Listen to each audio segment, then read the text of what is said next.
The grand hall of the Velethrin Palace shimmered with silver light.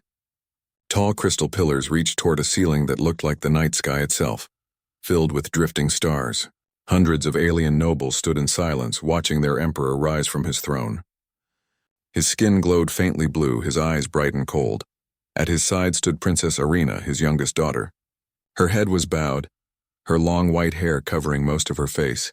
She wore the royal gown of her people, woven with threads that changed color with emotion. But her gown stayed dull and gray, a reflection of her heart. To the nobles, Arena was a sad story, born to royalty, but cursed with infertility. In the Velethrin culture, this meant her bloodline would never continue. For a species that measured worth through legacy and offspring, she was a disappointment. Whispers moved through the hall like wind. She cannot bear life. She brings shame to the emperor. She will never rule. The emperor raised his hand for silence. Today, he declared, his deep voice echoing through the chamber, we welcome our allies from the Terran Federation, humans. At the mention of humans, some nobles chuckled softly. The Velethrins thought of humans as crude, emotional, and backward, useful allies but not equals. From the far side of the hall, a small group of humans entered. They wore simple uniforms, dark blue with silver badges. Among them walked Colonel Marcus Hale, a man of calm eyes and quiet strength. He had been chosen to represent humanity at this diplomatic meeting. When Marcus stood before the emperor, he bowed respectfully. Your Majesty, he said politely, the Terran Federation thanks you for your hospitality. The emperor nodded, but his smile was thin. In the spirit of goodwill, he said, we wish to offer a gift, one that will forever symbolize our bond. The nobles smiled. They already knew what was coming. Guards stepped forward and gently pushed Arena toward Marcus. She looked confused, frightened. Her eyes, a soft violet color, met Marcus's for just a moment. This, the emperor said slowly, is my daughter, Princess Arena. She shall stay with you among humans, as a gesture of friendship. A ripple of shock passed through the human diplomats. Marcus blinked in surprise. Your Majesty, that's an honor, he said carefully. But surely the princess, it is decided, the emperor interrupted. His voice carried a sharp edge. The princess will go with you to your colony on New Eden. Teach her your ways. Behind him, several nobles tried to hide their laughter. The gift was no honor, it was an insult. To send an infertile royal to live with humans was a cruel joke meant to amuse the Velethrin elite. Arena stood silent, her hands trembling. She felt like an object being traded, her voice meaningless before her father's will. Marcus noticed the sadness in her eyes. He didn't fully understand the situation, but he knew humiliation when he saw it. He straightened his shoulders and said clearly, Then I accept the honor of your gift. The princess will be treated with respect and care under my protection. That silenced the laughter for a moment.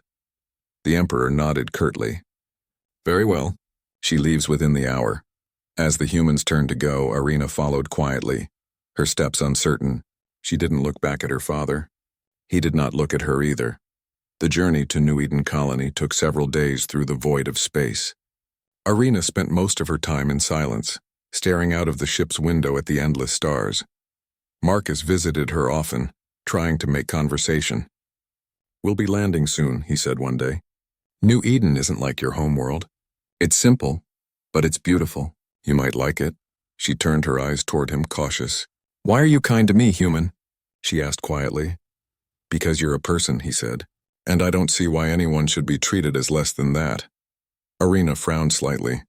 On Velethra, kindness is often given only to the strong. Then maybe it's time someone changed that, Marcus replied with a small smile. Something in his words made her look away quickly, her chest tight with a feeling she didn't recognize. When they arrived at New Eden, Arena stepped out of the shuttle and felt the soft breeze of a living world. The colony wasn't grand or shining like the Velethrin cities. It was humble, green fields, metal domes, distant mountains, but there was warmth in the air. Children ran past her laughing. People greeted Marcus as he walked through the settlement, and though they looked curiously at her, none mocked her. No one whispered behind her back. Marcus led her to a small home near the colony's greenhouse. You can stay here, he said. It's quiet and the air is clean. If you need anything, just ask." She looked around at the simple room. Wooden shelves, a soft bed, sunlight streaming through the window. It was so different from the cold perfection of the palace. "I have never had a place of my own," she admitted softly. "Now you do," Marcus said, and left her to rest. That night, Irina sat on the porch and watched the stars. For the first time, she wasn't surrounded by servants or guards. The silence was heavy but peaceful. She touched the pendant on her neck, a small crystal symbol of her royal house, and whispered, "Father, why did you send me away?" But the stars gave no answer. Over the next few weeks, Irina began to adjust. She explored the greenhouse where Marcus worked. Rows of plants from Earth and other worlds grew inside, a living mix of color and scent. Marcus explained, "These plants make food, oxygen, and medicine for the colony. Without them, we couldn't survive here." Irina listened carefully. Her people had once been masters of bioenergy, life science beyond human understanding. But those traditions had faded long ago. Seeing Marcus's dedication stirred something in her. One day she asked, "May I help you with these plants?" He smiled. "Of course, but I warn you, it's dirty work." "I do not fear dirt," she said simply. Together they worked side by side. Irina learned to water, prune, and nurture the seedlings. She found peace in the rhythm of care, something no royal duty had ever given her. Sometimes she would hum softly in her alien tongue. The plants seemed to respond, their leaves swaying slightly even when there was no breeze. Marcus noticed this one afternoon. "You have a gift," he said. "They like you." She laughed softly, the sound light and surprised. "Perhaps they sense I am empty inside," she said without thinking. Marcus frowned. "Don't say that." "It's true," she replied, voice trembling. "I was cast away because I cannot give life. My people see me as broken." He looked at her for a long moment. "Then they don't understand what life really means," he said gently. "It's not just about blood or birth. Sometimes it's about what you grow around you." Irina didn't answer, but his words stayed with her long after he left the greenhouse. That night, she returned to the plants alone. The soft lights glowed in the glass dome and the air smelled of earth and growth. She touched one of the young vines and whispered to it, "I wish I could give life, like you." The vine trembled under her hand. For a moment she thought she imagined it, but then the soil beneath it began to shimmer faintly. Tiny lights danced between her fingers and the plant like sparks of energy. She stepped back in shock. The glow faded, but the vine's color had deepened, its leaves pulsing faintly with light. Irina stared at it in awe. Something inside her chest beat faster, not just her heart, but something deeper, something waking up. The next morning, Marcus found her asleep beside the glowing vine. When she awoke, he asked gently, "Did you stay here all night?" "I think something happened," she said. "The plant, look at it." He examined it carefully. "It's alive in a way I've never seen before," he said.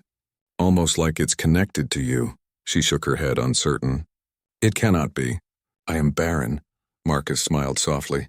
"Maybe not in the way you think." Irina looked at the vine again. Its light reflected in her violet eyes, and for the first time in her life, she felt a spark of hope, small but real. Far above the planet, aboard the Velethrin observation ship, two alien nobles watched the report from the colony. "Look at her," one sneered. "The hollow princess playing gardener with humans." The other smirked. "Let her enjoy it. She'll never be more than their pity project." But neither noticed the faint glow pulsing through the plants in the background, nor the quiet hum spreading through the soil of New Eden, as if the planet itself had started to listen to the princess's heart. The morning sun on New Eden came soft and golden through the greenhouse glass. Thin rays touched the leaves, making them shine like tiny emerald mirrors. Irina stood quietly among them, her fingers tracing the glowing vine she had discovered the night before. The plant pulsed with faint light again, as if breathing. Every few seconds it shimmered, and the energy inside it hummed softly, like a heartbeat. Marcus walked in, carrying 2 cups of warm tea. "You're here early again," he said with a tired smile. "Didn't you rest?" Irina shook her head. "I could not. This vine, it speaks. Not with words, but with life." "I feel it." Marcus handed her the cup. "Then it's your project now," he said kindly. "You found it. You should be the one to name it, she looked at him surprised. To name life is a sacred act among my people. Then it's perfect, he replied. Arena thought for a moment. I will call it Luma, it means light in my tongue. Luma, Marcus repeated. Good name. They both watched the vine shimmer gently, its tendrils stretching toward the sunlight. Something about it felt special, as if it carried both human and alien essence together. The discovery days turned into weeks. Under Arena's care, Luma grew faster than any plant Marcus had ever studied. Its leaves produced clean air 3 times more efficiently than normal flora. It also absorbed radiation and stabilized the greenhouse climate. The scientists on New Eden were amazed. They began to take samples, but every time they tried to separate a piece from the main stem, the cuttings withered instantly. It doesn't survive apart from her, Marcus noted during one of the reports. It reacts to her heartbeat, temperature, even her emotions. Arena sat nearby, watching silently. It is bound to me, she said softly. We share the same energy. Do you mean telepathic connection? Asked one of the human researchers. Not telepathic, Arena answered. More like soul resonance, life field to life field. The scientist didn't fully understand, but Marcus did. He had seen how she cared for the plants, how every touch carried warmth and peace. At night, when the others left, he often found her sitting near Luma, humming soft songs in her alien language. The vine would sway slowly, glowing brighter with every note. The change in Arena. Few weeks later, Marcus began to notice something new. Arena's skin, once pale, now carried a gentle golden hue. Her eyes seemed brighter, almost luminous. You look different, he said one morning. Healthier, maybe? She smiled faintly. I feel alive in a way I never did before. It is strange. My people said I was hollow, but now I feel full of warmth. Marcus nodded thoughtfully. Maybe Luma is changing you. Or maybe, she said quietly, it is helping me find who I truly am. Her words lingered in his mind long after she walked away. Rumors spread. The colony's people soon began to talk. Word spread about the alien princess and her living plant of light. Farmers came to see it, amazed at how it healed sick soil just by being near it. Children loved to visit the greenhouse because it smelled of fresh air and hope. They said touching the leaves made their dreams feel real. For the first time since she had left her homeworld, Arena smiled freely. These humans didn't mock her. They didn't care about royal titles or fertility tests. They only cared that she brought something beautiful to their lives. Marcus watched her from a distance sometimes, helping the children, teaching the farmers, laughing softly. He had never seen anyone change a place's spirit so completely. One evening he said to her, Do you realize they call you the Garden Mother now? She laughed, a musical sound that filled the room. I am not a mother, Marcus. I cannot be, he shrugged. You're bringing life to a world that needed it. That sounds like a kind of motherhood to me. Her smile faded slightly. You speak kindly, but I cannot accept that title. It is a reminder of what I failed to be. Marcus wanted to answer, but before he could, Luma began to glow brighter, interrupting their conversation. The pulse. The light spread through the greenhouse, wrapping around them both in a gentle wave. Arena gasped as she felt energy rush through her veins. Marcus reached out. Arena, what's happening? I don't know, she said, clutching her chest. Her heartbeat quickened, matching the rhythm of the glowing vine. The air shimmered as tiny motes of light floated upward, swirling around her like fireflies. Then, as suddenly as it started, the glow faded. The vine returned to normal, but Arena's hands still trembled with warmth. Marcus guided her to a chair. Are you hurt? No, she whispered. But something changed. I felt it connect deeper this time. It was as if it reached inside me. He looked worried. We should get you checked by the med unit. She nodded, still dazed. Yes. Maybe it's nothing. But it wasn't nothing. The medical scan the colony doctor, Dr. Lena Cho, ran several tests. The results were confusing. Arena, she said carefully, your bioenergy levels have tripled since your last scan, and your cells, they're regenerating faster than normal. Is that dangerous? Marcus asked. No, not dangerous, Dr. Cho replied. Just different. It's like her biology has merged with something external. Perhaps that vine of hers. Arena frowned. Merged? Dr. Cho nodded. Think of it as two life forms syncing together, supporting each other. Like a shared heartbeat. Arena looked down at her hands. They glowed faintly for a moment before fading again. I can feel it, she whispered. It's alive inside me now. Marcus touched her shoulder gently. Then maybe this is the universe's way of giving back what your people said you could never have. The power to nurture life. Her eyes filled with emotion. Do you truly believe that? He smiled. I've seen stranger things happen out here. The connection grows in the days that followed. The bond between Arena and Luma deepened. The vine had now spread across the greenhouse walls, forming delicate patterns of light and growth.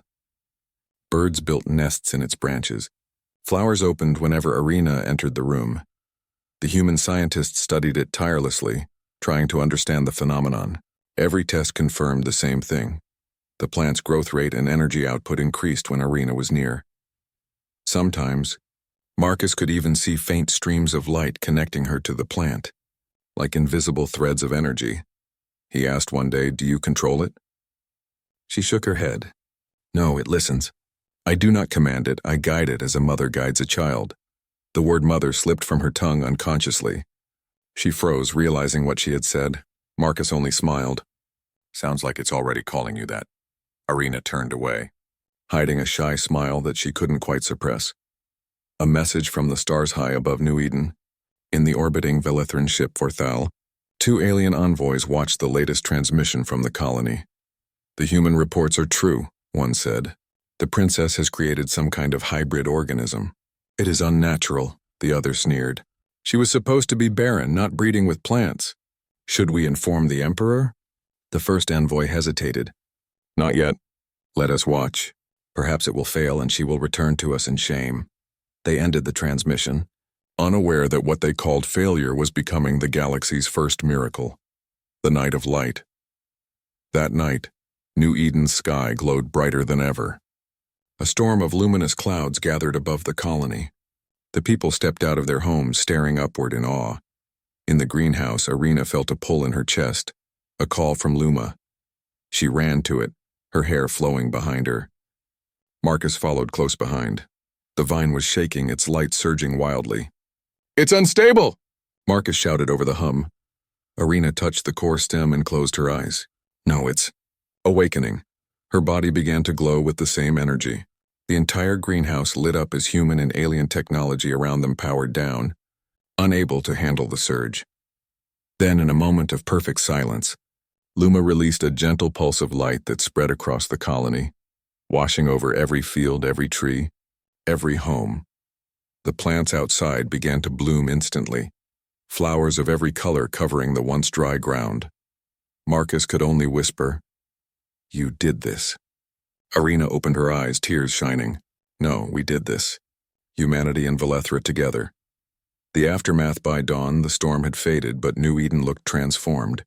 Crops that had struggled now thrived. The soil was rich again. The colony's sensors recorded an increase in oxygen and atmospheric purity. People gathered at the greenhouse cheering for Arena. Some knelt before her, calling her the Mother of Light. She blushed, overwhelmed. "Please do not call me that," she said softly. "I am no goddess." Marcus stepped forward and spoke to the crowd. "She isn't a goddess. She's proof that two worlds can heal each other. She gave this world life when no one else could." The crowd applauded louder. Arena looked at Marcus, her heart full of gratitude. Later, when they were alone, she said, "My father sent me here as a joke, a punishment. But now I think, maybe it was destiny." Marcus nodded. Sometimes the cruelest things lead to the brightest paths. A hidden fear, but as peace settled, Arena began to feel strange again. Every time Luma grew, she felt weaker. The connection that once gave her strength now drained her energy. She hid it from Marcus, not wanting to worry him. But one night when she fainted in the greenhouse, he caught her before she fell. "Arena, what's wrong?" he cried. Her voice was weak. "It's nothing. Just tired," he shook his head. "No, this isn't normal. You're giving too much of yourself to it." She smiled faintly. "Is that not what mothers do?" He didn't know how to answer. He only held her hand and whispered, "Then I'll make sure you don't have." Soft morning light filtered through the greenhouse glass. Dewdrops sparkled on the glowing vine called Luma. It had grown even larger overnight. Its roots now spread deep into the soil, and its branches reached high toward the ceiling. The air smelled fresh, full of energy and life. But Irina didn't wake with her usual smile that morning. She sat quietly at her desk, her skin pale, her hands trembling slightly. Every breath felt a little heavier than the day before. When Marcus entered with a data pad, he stopped short. "You don't look well," he said, concern filling his voice. "I am fine," Irina whispered, but her eyes gave her away. They were dimmer than usual, the soft glow fading. Marcus frowned. "You're not fine. You fainted last night. Dr. Cho said your life energy is dropping again." "I know," she admitted softly, "but the plant, Luma, is growing stronger. It needs me." "And you need it," Marcus replied, kneeling beside her. "But you can't keep giving it everything. You'll burn yourself out." Irina smiled faintly. "Marcus, my people told me I could never give life. Now for the first time I can feel it growing inside me. I cannot stop." He sighed, looking at the glowing vines wrapping gently around her chair, as if listening. "Then at least let us find balance. We'll study the bond, understand it better." She nodded weakly. "Yes, perhaps that is wise." Strange signals. Over the next few days, the scientists of New Eden tried to study the phenomenon. They ran energy scans, DNA tests, and soil readings. None of it made sense. Dr. Cho called Marcus aside. "The readings are unbelievable," she said. "Irina's life signs are synchronized with Luma's growth cycles. When the plant absorbs sunlight, her heart rate stabilizes. When it rests, her body recovers. They're like two halves of one being." Marcus rubbed his temples. "And when the plant overgrows?" Dr. Cho hesitated. "Then her energy drains faster. It's a perfect harmony, but fragile. If one fails, the other might die." Marcus looked out the glass wall at Irina, who was sitting cross-legged on the soil, humming softly to the vines. "So the plant is alive. Go through her. Or," Dr. Cho said, lowering her voice, "she's alive through it." A voice in the soil that night. Irina dreamt of light. She stood in an endless field under a golden sky. Around her, thousands of glowing vines swayed like waves. A gentle voice echoed through her mind. Not words, but feelings. Warmth. Gratitude. Love. When she woke, her cheeks were wet with tears. The vine near her bed shimmered softly as if it had spoken to her. "You spoke to me," she whispered to it. "You called me Mother." The plant pulsed once in response. She touched its glowing leaf. "Then you are my child," she said with a trembling smile. "Not born of body, but born of soul." A new understanding. The next morning, Marcus found her in the greenhouse again. She looked tired but peaceful. "I know what Luma is now," she said. He crossed his arms. "I'm listening. It is not only a plant, it is a life that shares my essence. A creation born when my energy joined with your human science. I did not bear it like a mother bears a child, but I nurtured it into being." Marcus tilted his head. "So it's part of you?" "Yes," she said softly. "And part of you. It carries the best of both worlds." Marcus looked around the greenhouse, awed. "A bridge between humanity and your people." Irina nodded. "A bond that began as a cruel joke yet turned into something beautiful. The warning from above, but peace never lasts long in the galaxy." One afternoon, a transmission came from orbit. The insignia of the Velethran Empire appeared on the screen in the colony's command center. "This is Lord Sereth of the Emperor's Council," the voice announced coldly. "We have been monitoring your activities, human colonel. Return the princess to her people immediately. Her presence among you has caused unnatural consequences." Marcus clenched his fists. "Unnatural? She's healing this world by corrupting it," the voice snapped. "Our sensors detect an anomaly on your planet. A biological fusion forbidden by Velethran law. The princess is not to be experimented on. Prepare her for retrieval." The transmission ended abruptly. Marcus turned to Irina, who stood silently nearby, her face unreadable. "They're coming for you," he said softly. "I know," she replied.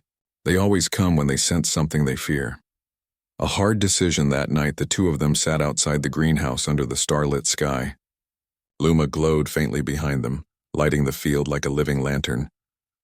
"You could run," Marcus said. "We could hide you until they leave." Irina shook her head. "No, if I run they will see this as rebellion. They will destroy this colony to erase what I've created. Then what will you do? I will go back, she said quietly. But not as the broken princess they remember. I will show them what I've become. Marcus stared at her, troubled. They'll try to separate you from the plant. You might die. She turned to him, eyes calm. If I must die for life to spread, then so be it. My people must see the truth, that even the infertile can give birth to hope. He was silent for a long time, his jaw tight. Finally he said, Then I'll go with you. Her eyes widened. You cannot. It will be dangerous. I've faced danger before, he said simply, and I'm not letting you face them alone. Departure. 2 days later, the Velethran ship arrived in orbit. The air shimmered as the transport beam activated. Arena stood at the center of the platform, her white robe flowing softly around her. Luma's vines wrapped gently around her arms, glowing brightly. Marcus stood beside her, carrying a sample of the plant sealed in a protective capsule. Are you ready? He asked quietly. Arena smiled faintly. No, but I must go anyway. The beam of light enveloped them both, and the world dissolved. Return to the palace. The throne room of Velethra was exactly as Arena remembered, cold, vast, and filled with whispers. The nobles stood lined along the crystal walls, their faces sharp with judgment. The emperor sat on his throne, his expression unreadable. My daughter, he said slowly, you returned from exile. I was never in exile, she replied softly. You sent me as a joke. A murmur spread through the crowd. The emperor's eyes narrowed. You speak boldly for one who shamed her bloodline. I brought life to a dying world, she said, stepping forward. I grew what your people said could not be grown. I became what you said I could not become. Marcus opened the capsule and Luma's vine unfurled, glowing brilliantly. The entire hall filled with its light.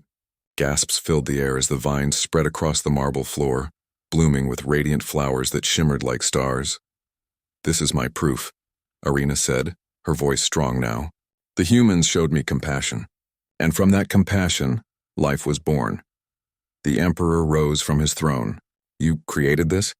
Yes, she said, but not alone. It was born from unity, from trust, from love between species. This is what we could be, Father. The hall fell silent.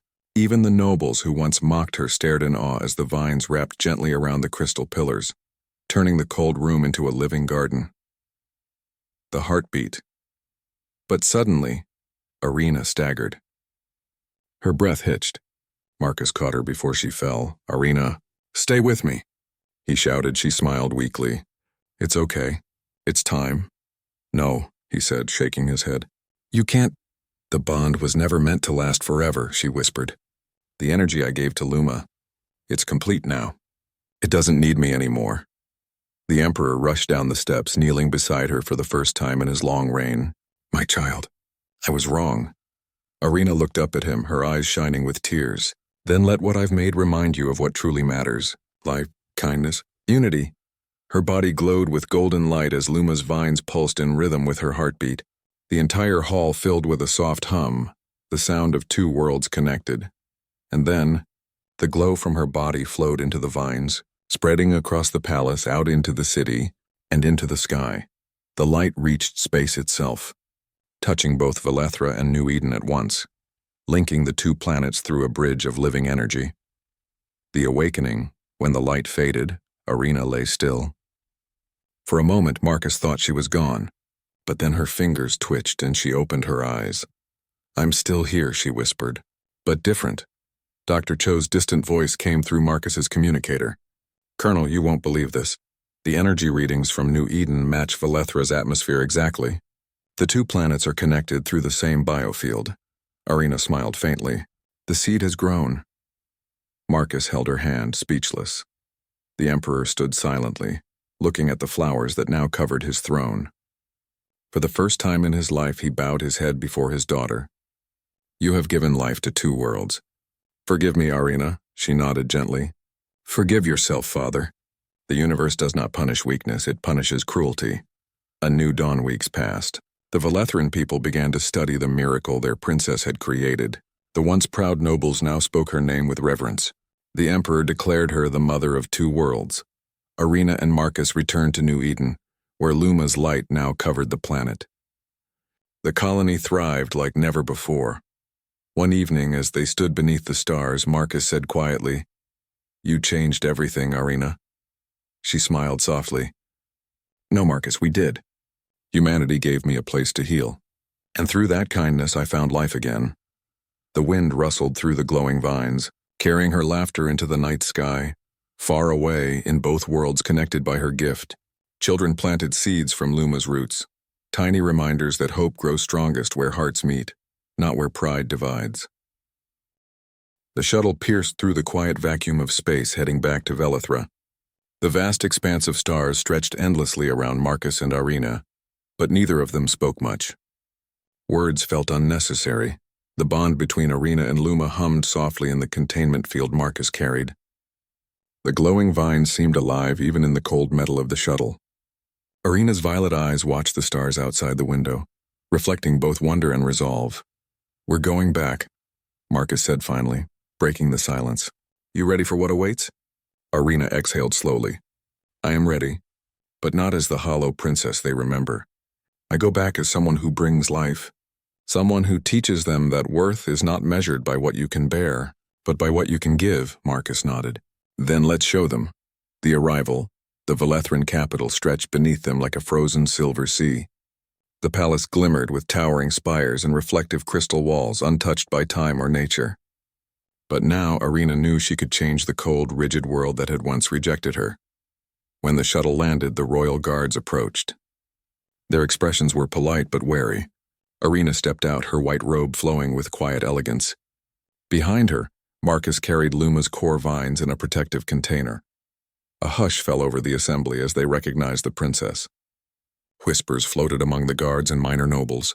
She has returned. The hollow princess. What is she carrying? Something alive. Something unnatural. Arena ignored them, her gaze fixed on the massive doors of the throne room. Marcus flanked her side silently, ready for any trouble.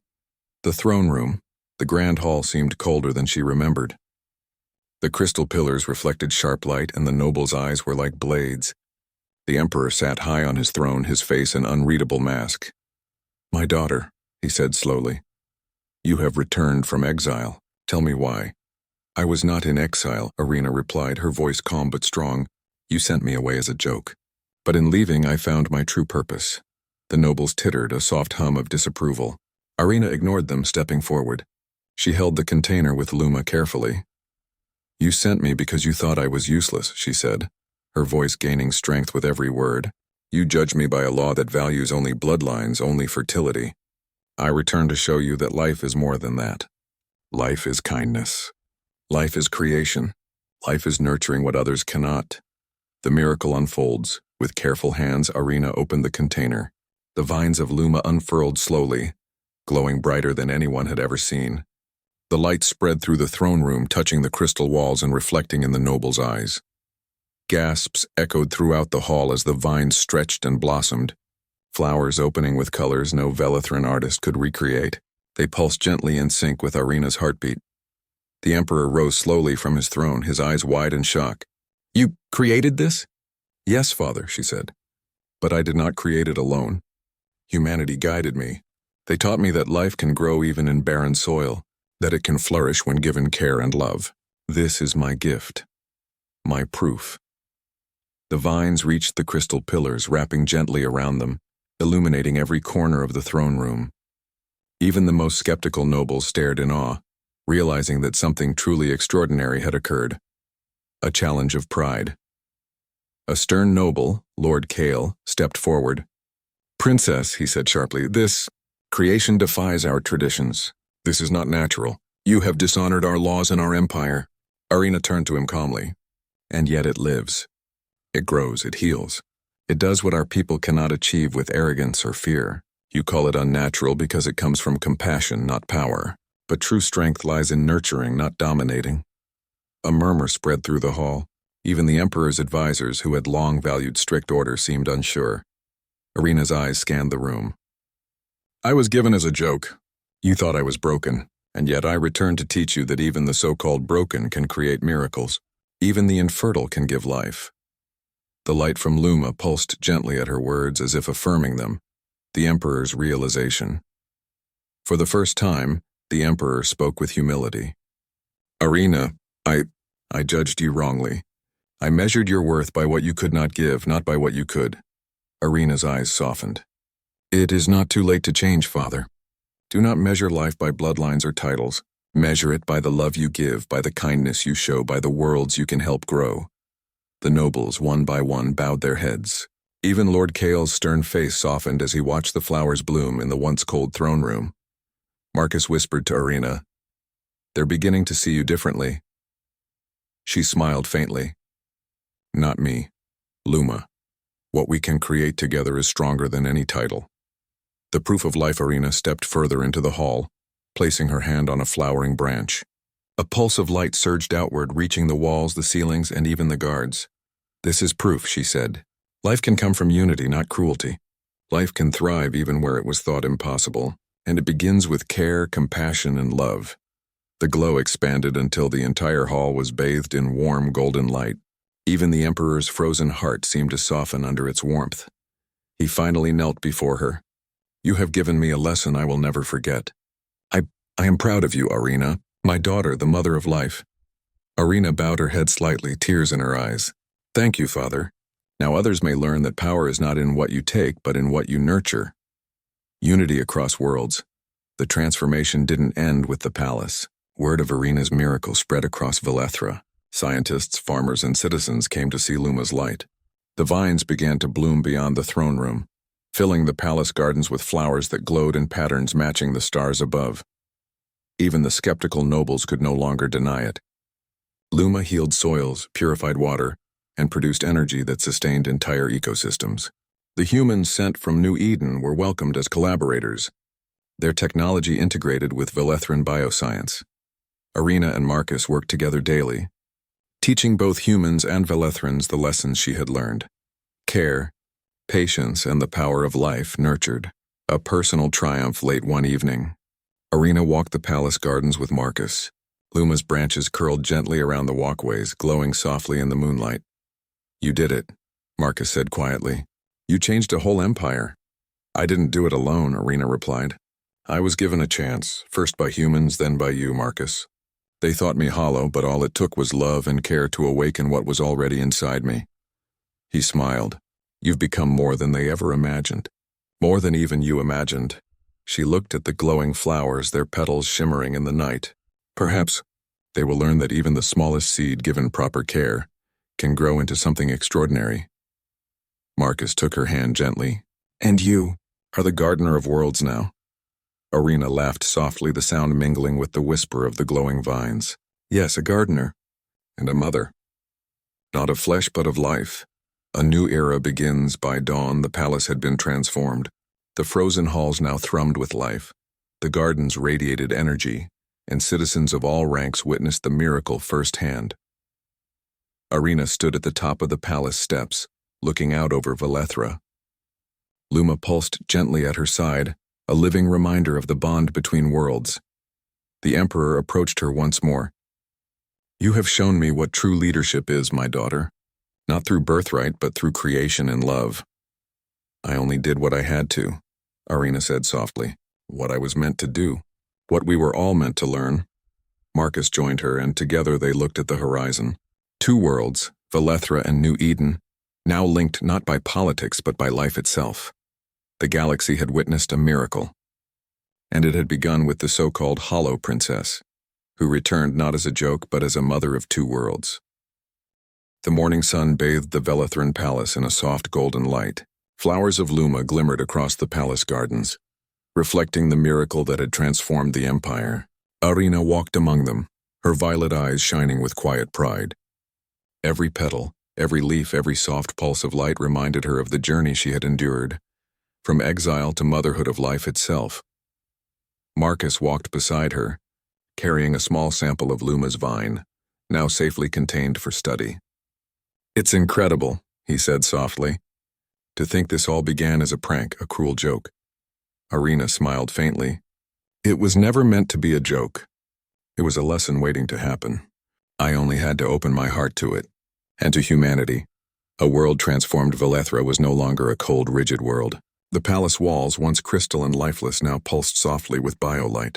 The city beyond the palace grew greener every day. Crops flourished, rivers ran clearer, and the citizens whispered about the miracle that had come from one princess and the humans who had nurtured her. Even the emperor himself had changed. Once proud and strict, he now walked among his people with humility. Children ran past him without fear, laughing and calling out, "Mother Arena." He turned to Arena one morning. "You have given my people more than I ever could have imagined," he said. "You have shown us that true worth is not inherited but chosen. That strength is not measured by bloodlines but by what one nurtures." Arena inclined her head. "It is not just me, Father. It is humanity, their compassion and the bond we share with life itself." The Emperor studied her silently, a faint smile breaking across his face. "Then perhaps it is time to rethink our ways, to let kindness lead, rather than pride." The people celebrate word of Arena's miracle reached every corner of Valethra. Nobles, scholars, and citizens alike came to witness Luma's light. They saw it purify water, heal dying plants, and even restore barren land. Children laughed as they played beneath the glowing vines, and adults marveled at the transformation. Arena moved among them, teaching them the principles she had learned: patience, care, and the strength found in nurturing life rather than seeking dominance. One young girl tugged at her hand. "Princess Arena, will you help me grow my flowers too?" Arena knelt down smiling. "Of course. Every flower has its own rhythm. You must listen to it, care for it, and it will bloom for you." Marcus watched quietly from nearby, pride swelling in his chest. He had seen the girl who was once fragile and isolated become the center of hope for an entire world. The bond strengthens Luma had grown enormous, stretching from the palace gardens into the surrounding city. Its light no longer required containment. It lived freely among the people, pulsing in rhythm with Arena's heartbeat. She spent hours every day tending the plant, guiding its growth, and watching life bloom around it. She felt a strange yet comforting bond with every living thing on Valethra, the crops, the trees, even the animals.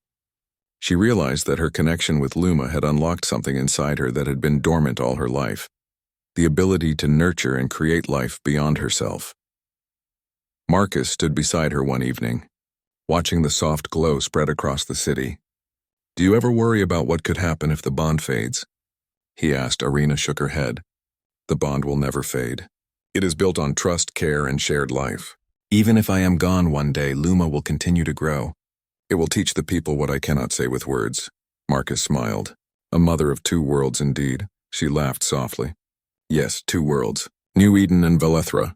Life doesn't belong to one planet. It belongs to those who nurture it." An unexpected message one day, a communication came from the Terran Federation. Scientists and leaders from New Eden had been monitoring the growth of Luma remotely.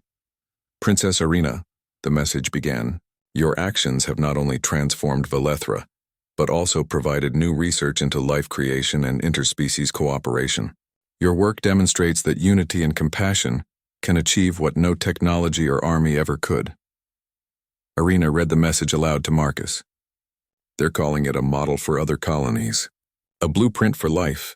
Marcus shook his head in amazement. "And to think it started because they wanted to make a joke of you." She nodded, smiling. "Even a cruel joke can carry the seed of a miracle if it is met with kindness." A lesson for the nobles. The most skeptical nobles approached Arena one afternoon. They were proud men and women, used to commanding obedience rather than offering it. "Princess," one began, "we do not understand your methods. How can a simple vine hold such power?" Arena knelt among them, her hands hovering over the glowing plant. "Power is not in command, but in care. Luma grows because it is nurtured, not because it is forced. The same is true of life and of people, of worlds. Compassion and patience are far stronger than control and fear." The nobles were silent, the glow of the plant reflected in their eyes. Slowly they bowed, acknowledging her wisdom. Marcus watched in quiet pride. Arena had not only transformed a planet but had reshaped the hearts of its leaders. A personal moment. Late at night, Arena walked through the palace gardens alone, the glowing vines lighting her path. Marcus joined her silently, his presence comforting. "You've changed everything," he said quietly. She looked at him, her violet eyes soft. "Note humanity and I changed it together. You showed me kindness, Marcus. That is what sparked everything." He took her hand gently, "And you nurtured it into life. You've given hope to a world that thought it had none." She smiled faintly. "I was infertile. They thought I could never give life. But life is not always about blood. It is about the care, the love, the effort we put into the world. That is where true motherhood lies." Marcus held her close, both of them bathed in the soft glow of Luma. A legacy of life months passed, and Luma continued to thrive. Its vines stretched across Valethra, touching towns and cities, providing energy, purification, and life wherever it reached. Schools taught the principles of unity, compassion, and nurturing.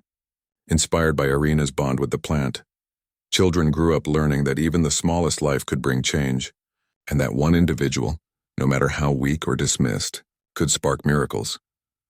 Arena became a symbol not of royalty but of hope. Her story spread across the galaxy, inspiring humans and aliens alike to see that strength lies not in conquest, but in creation. The Emperor's pride one evening. The Emperor walked through the glowing gardens, silent except for the sound of soft humming from the vines. He stopped in front of Arena. "You have done what I could never imagine," he said. "You have brought life to the barren and hope to the hopeless. I am proud of you, my daughter. Truly proud." Arena bowed her head gently. "Thank you, Father. But it is not me alone. It is the bond we all share, humans, Velethrans, and all life. That is the true miracle," he nodded solemnly. "Then I will do my part to honor that bond." The bridge between worlds, Arena and Marcus returned to New Eden periodically, carrying seeds and branches of Luma. Colonists on both planets learned from each other, cultivating life and cooperation.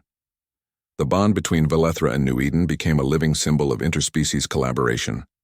Trade, research, and cultural exchange flourished.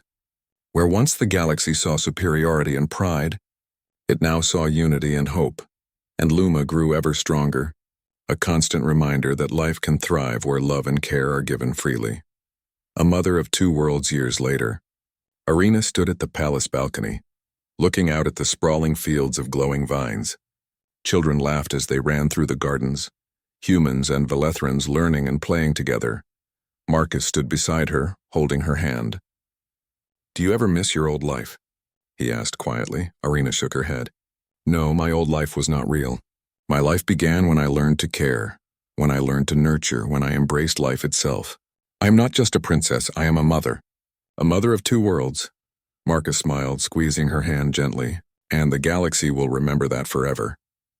Arena looked down at Luma, pulsing with golden light, the heart of two planets connected through life and love. A soft breeze carried her laughter across the glowing fields. For the first time, she felt completely at home, not just on one planet, but in the universe itself.